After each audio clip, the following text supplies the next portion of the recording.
தெக்க திருநெல்வேலி வரைக்கும் போகணும். போற வழியில அப்படியே உன்னை பார்த்துட்டு போலான்னு வந்தேன். அப்படியா? நீ வந்து ரொம்ப நாள் ஆச்சு. இன்னைக்கு கண்டிப்பா சாப்பிட்டு தான் போகணும். சரிம்மா. பைப் இங்கனே இருக்கு, இங்கனே கை கழுவிக்கோ. பைப்பா? யார் வச்சது? நீ எதுவும் பைப் வேணும்னு எழுதி கொடுத்தியா? இல்லையா, பஞ்சாயத்து தலைவர் பையன் வந்து வச்சுட்டு போனான். ஓ, ஏபி இங்க வாயா. அந்த பஞ்சாயத்து தலைவர் வர சொல்லு.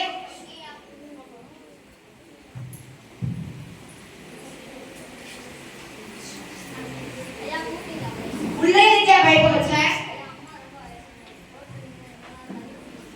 அப்ப வயசானவங்க எல்லா வீட்லயும் வச்சியா? அப்ப ஏன் வீட்ல மட்டும் எதுக்கு வச்ச? முதலமைச்சர்னா என்ன? ஊருக்கு என்ன பொறுக்குதியோ அதான் எங்களுக்கும். உனக்கு பைப்பை பிடிக்கி போடு. பிடிக்கி போடியா.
டவுன்லேருந்து வாங்கிட்டு வந்தாருடா. அப்படியா? நாங்கள் போன வருஷம் சென்னைக்கு போயிருந்தோமா, அப்போ எங்கள் அப்பா வாங்கி கொடுத்தாரு 1000 ரூபா. எங்க பாரு சிவா கிழிஞ்ச ட்ரெஸ்ஸா போட்டு வரான். அப்போ பார்த்தாலும் இதே போட்டு வரான்டா.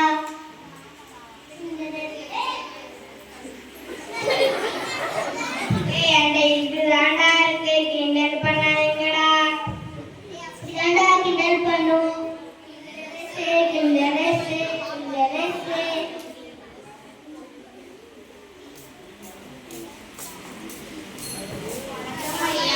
வணக்கம் பிள்ளைகளே, எல்லாம் நல்லா படிக்கிறீங்களா? ஏன் தம்பி எழுதுற? இங்க வா. என்னாச்சு சொல்லு, ஏன் அமைதியா இருக்க?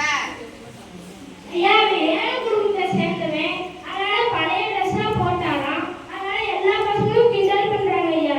ஓ, அப்படியா? இதை மறந்துட்டோம்ல.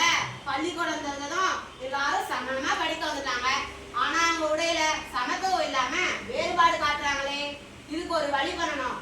எல்லாரும் சமத்துவமா இருக்கிற மாதிரி ஒரே உடைய கொண்டு வரணும். அதுக்கு சீருடைன்னு பேர் வைப்போம். ஆனா பணக்காரங்க பசங்க மட்டும் தானே காசு கொடுத்து வாங்க முடியும். ஏழை என்ன செய்வாங்க? எல்லாருக்கும் அரசாங்கம் மூலமா இலவசமா கொடுத்து விடுவோம். இதான் சந்தோஷம் ஐயா. நல்லா படிக்க பிள்ளைகளே.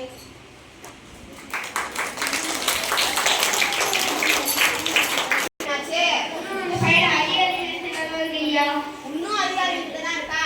அந்த கேரள முதலமைச்சர் போன போலே கல்வியா இப்படியே கூப்பிட்டீங்களாமே. ஆமாயா, அந்த அணை திறந்து விடுறதுக்கு என்ன நடவடிக்கை எடுத்துருக்கீங்க? நீ இழுத்துக்கிட்டே கிடப்ப. ஏபி இங்க வாயா. அந்த கேரள முதலமைச்சர் போன போலே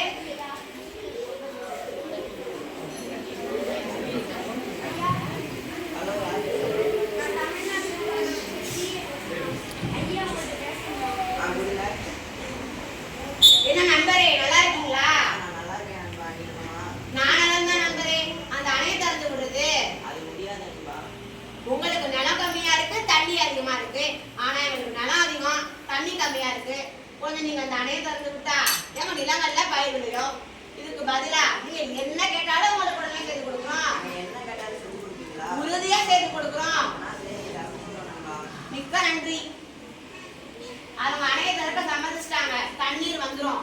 நம்ம விவசாயிகளும் சந்தோஷமா இருக்கலாம். அப்படிங்களா ஐயா? ரொம்ப சந்தோஷம். ஒரே போல எல்லாத்தையும் முடிச்சிட்டீங்களே. அதுதானே என் வேலை. நம்ம மக்கள் சந்தோஷமா இருந்தா அதுவே போதும்.